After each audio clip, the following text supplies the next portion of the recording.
할렐루야.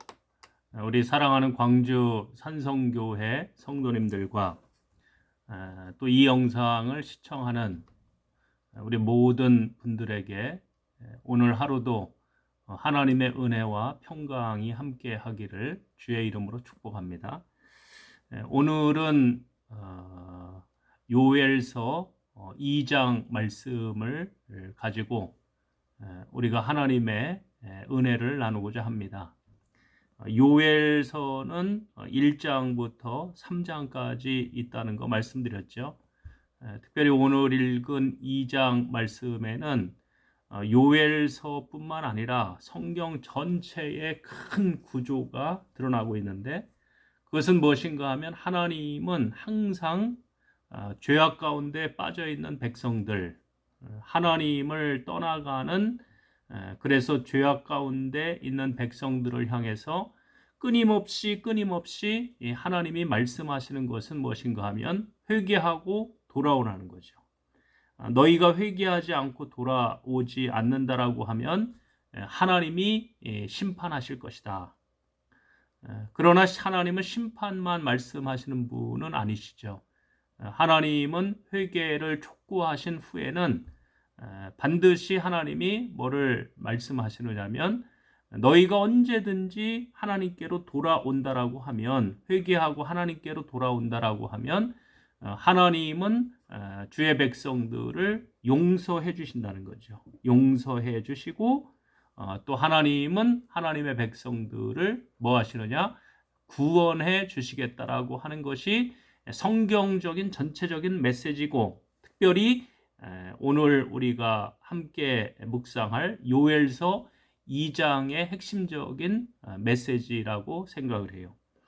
오늘 읽은 요엘서, 오늘 우리가 함께 본 요엘서 2장 1절 말씀에서부터 11절 말씀까지 보면 하나님이 백성들을 계속 뭐를 통해서 경고하시느냐면, 메뚜기 떼를 통해서, 메뚜기 떼가 습격하는 것을 통해서 경고하시는데, 그 메뚜기 떼가 결국 뭐겠어요? 저 북쪽에서 쳐내려올 이방인들을 통한 전쟁이죠.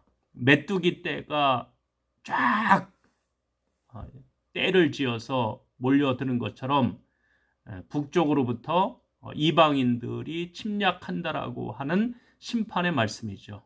결국 아수르가 침략을 하고 북쪽에서부터 남유다는 바벨론이 결국 남유다를 침략을 해서 북이스라엘은 아수르에 의해서 망하고 또 남유다는 바벨론에 의해서 망하는 것을 우리가 알고 있죠. 이 하나님의 이 심판이 임하는 날, 그거를 우리가 오늘 읽은 말씀에서는 뭐라고 이야기하느냐면 여호와의 날이라고 이야기하죠.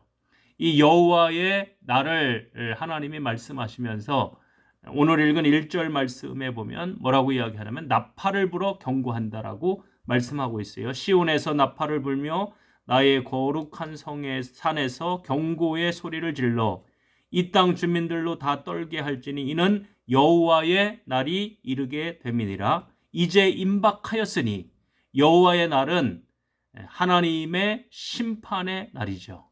하나님이 회개하지 않는 백성들을 심판하시는 날. 그러나 회개하고 하나님께로 돌아오는 사람들에게는 이 여호와의 날이 반대로 뭐가 되겠어요? 구원의 날이 되는 거죠. 이 여호와의 날이 임할 때 2절 말씀 3절 말씀에 보면 어둡고 깜깜한 날이요 짙은 구름이 덮인 날이라. 새벽빛이 산꼭대기에 덮인 것과 같으니 이는 많고 강한 백성이 이르렀습니다. 이와 같은 것이 옛날에도 없었고 이후에도 대대에 없으리로다. 엄청난 그 군사력에 의한 전쟁, 심판이 있으리라고 하는 경고의 말씀이죠. 3절, 불이 그들의 앞을 사르며 불꽃이 그들의 뒤를 태우니 그들의 예전의 땅은 에덴 동산 같았으나, 지금까지는 에덴 동산처럼 살기가 좋았지만 이제는 어떻게 되느냐면 그들의 나중의 땅은 황폐한 들 같으니 그것을 피한 자가 없도다라고 경고하시는 것을 볼 수 있어요. 11절 여호와께서 그의 군대 앞에서 소리를 지르시고 그의 진영은 심히 크고 그의 명령을 행하는 자는 강하니 여호와의 날이 크고 심히 두렵도다. 당할 자가 누구이랴. 그래서 이 여호와의 날은 오늘 이 시대로 이야기하면 예수님이 이 땅에 다시 재림하시는 날이죠. 예수 그리스도의 재림은 믿는 자들에게는 구원의 날이지만 하나님을 믿지 않는 자들, 하나님 보시기에 합당하지 않은 자들에게는 뭐가 되겠어요? 심판의 날이 되는 거죠. 그러기에 이런 심판의 날이 이르기 전, 여호와의 날이 이르기 전 12절 말씀에서부터 뒤에 부분 말씀은 20절 말씀까지 계속해서 뭐를 언급하느냐면 17절 말씀까지 우리가 특별히 좀 볼 필요가 있겠어요. 너희가 지금이라도 늦지 않았다. 회개하고 하나님께 돌아오라. 회개하고 하나님께 돌아오면 하나님은 용서해 주실 것이다. 12절 여호와의 말씀에 너희는 이제라도 뭐하고 금식하라고 말씀하고 있어요. 금식하고 울며 애통하고 마음을 다하여 내게로 뭐하라? 돌아오라 하셨나니 너희는 옷을 찢지 말고 마음을 찢고 형식적으로 그냥 옷을 찢어서는 안 된다. 형식적으로 하나님 앞에 회개하는 건 통하지 않는다는 거죠. 옷을 찢지 말고 진심으로 마음을 찢으라. 옷을 찢어서는 안 되고 아주 내면 깊숙이 해서 하나님께로 돌아와야 된다는 거죠. 마음을 찢고 너희 하나님 여호와께로 돌아올지어다. 하나님은 어떤 분이시기 때문에 돌아오라고 얘기하고 있어요. 그는 첫 번째 은혜로우시고 자비로우시고 그 다음에 세 번째로 노하기를 더디하시며 인애가 크신 분이고 하나님은 뜻을 돌이키시는 분이라는 거죠. 뜻을 돌이켜 재앙을 내리지 아니하시나니 14절 주께서 혹시 마음과 뜻을 돌이키시고 그 뒤에 복을 내리사 너희 하나님 여호와께서 소제와 전제를 드리게 하지 아니하실는지 누가 알겠느냐. 우리가 믿는 하나님, 우리가 예배하는 하나님, 그 하나님은 어떤 하나님이에요? 오늘 말씀에 은혜로우시고 자비로우시고 노하기를 더디하시고 인애가 크시고 뜻을 돌이켜 언제든지 회개하는 자에게는 재앙을 내리지 않는 하나님이라고 하는 사실을 우리가 기억하면 지금 이 시대, 우리가 살고 있는 이 시대도 우리 하나님의 백성들, 우리 예수를 주로 고백하는 사람들이 해야 될 일이 뭔지 정답이 명확하게 나오는 거죠. 뭐겠어요? 지금이라도 하나님께로 빨리 회개하고 뭐 해야 되는 거예요? 돌이켜야 되는 거죠. 너희는 시온에서 나팔을 불어 거룩한 금식일을 정하고 성회를 소집하라. 이 15절이 오늘 이 시대에 우리에게 뭔가 큰 도전을 주는 것 같아요. 너희는 시온에서 나팔을 불어서 백성들을 다 소집하라는 거죠. 거룩한 금식일을 정하고 성회를 소집하라. 지금 우리 한국 교회도 한번 이 말씀을 깊이 우리가 들어야 될 시기라고 생각을 해요. 우리가 단순히 코로나가 떠나가기를 코로나로 인하여서 빨리 회복이 되기를 그냥 단순히 구하는 것이 아니고 이 코로나 정황에서 우리가 하나님 앞에 해야 되는 것은 뭐겠어요? 옷을 찢지 말고 마음을 찢고 하나님께로 돌아가고 우리가 거룩한 금식일을 정하고 성회를 소집할 때 하나님이 이 땅을 용서하시고 이 한국 교회를 용서하신다라고 하는 하나님의 말씀이죠. 그러면서 특별히 17절 말씀은 우리 주의 종들, 하나님의 백성들이 좀 관심 가져야 될 것 같은데 여호와를 섬기는 제사장들을 강조하고 있죠. 여호와를 섬기는 제사장들은 낭실과 제단 사이에서 울며 이르기를 여호와여 주의 백성을 불쌍히 여기소서. 우리가 기도해야 될 제목이 명확한 거죠. 오늘 이 시대에 주의 종들이 하나님 앞에 기도할 때 첫 번째 기도 제목은 뭐겠어요? 하나님 주의 백성을 불쌍히 여겨주옵소서. 두 번째는 뭐라고 기도해야 되겠어요? 주의 기업을 욕되게 하여 나라들로 그들을 관할하지 못하게 하옵소서. 기도 제목이죠. 세 번째 우리가 하나님 앞에 기도해야 되는 것은 하나님 어찌하여 이방인으로 그들의 하나님이 어디 있느냐 말하게 하겠나이까? 이런 기도의 제목을 가지고 우리가 하나님 앞에 기도하면 오늘 읽은 요엘서 2장 이제 18절 말씀부터 뒷부분은 이 요엘서의 패턴이죠. 하나님의 심판을 말씀하시고 회개를 촉구하시고 회개하는 백성들은 하나님이 뭐 하신다고 그랬어요? 용서해 주시고 은혜를 베풀어 주시는데 회개한 백성들에게 18절 말씀에 뭐라고 말씀하고 있느냐? 그때는 하나님의 백성들이 회개하고 돌이킬 때죠. 죄악 가운데서 심판 가운데서 어려움 가운데서 나라가 망하고 포로로 끌려간 시기 가운데 민족적으로 어려움이 있는 시기에 하나님 앞에 회개하고 돌아오는 그때에 하나님께서 어떤 일을 행하시느냐면 여호와께서 자기의 땅을 극진히 사랑하시어 그의 백성을 불쌍히 여기실 것이라. 여호와께서 그들에게 응답하여 이르시기를 내가 너희에게 곡식과 새 포도주와 기름을 주리니 너희가 이로 말미암아 흡족하리라. 내가 다시는 너희가 나라들 가운데에서 욕을 당하지 않게 하겠다라고 약속하고 있는 것을 볼 수가 있어요. 하나님은 예나 지금이나 마찬가지죠. 회개하고 돌아오는 백성들을 하나님은 용서하시고 회복시켜 주시는 하나님이시죠. 하나님이 하나님의 백성들을 긍휼히 여기시고 그들을 사랑하시고 또 그들의 기도에 응답해서 예전에 백성들이 누리던 곡식, 새 포도주, 또 기름을 다시 흡족하게 하나님이 채워주시겠다라고 말씀하고 있는 것을 볼 수가 있어요. 지금 우리도 코로나로 인하여 교회가 어려움을 당하고 있고 또 앞으로 나라가 또 전 세계가 여러 가지 분명히 어려움이 있을 거예요. 이때에 우리가 해야 될 일이 뭔지는 명확한 거죠. 하나님 앞에 회개하고 돌아가면 하나님은 비록 우리가 어려움에 있었지만 때로는 고난 가운데 있었지만 황폐함 가운데 있었지만 어려움 가운데 있었지만 우리를 다시금 회복시켜 주시겠다라고 하는 것이 하나님의 약속의 말씀이죠. 하나님이 회복시켜 주심으로 백성들은 어떻게 하는가? 26절, 27절 말씀해 보면 너희는 먹되 풍족히 먹고 너희에게 놀라운 일을 행하신 너희 하나님 여호와의 이름을 찬송하게 될 것이라. 내 백성이 영원히 수치를 당하지 아니하리로다. 그런즉 내가 이스라엘 가운데 있어 너희 하나님 여호와가 되고 다른 이가 없는 줄을 너희가 알 것이라. 내 백성이 영원히 수치를 당하지 아니하리로다. 할렐루야죠. 할렐루야. 아멘. 이 말씀대로 하나님께서 이루어 주실 줄 믿습니다. 오늘 이 시간 이 약속의 말씀 우리가 붙드는 거죠.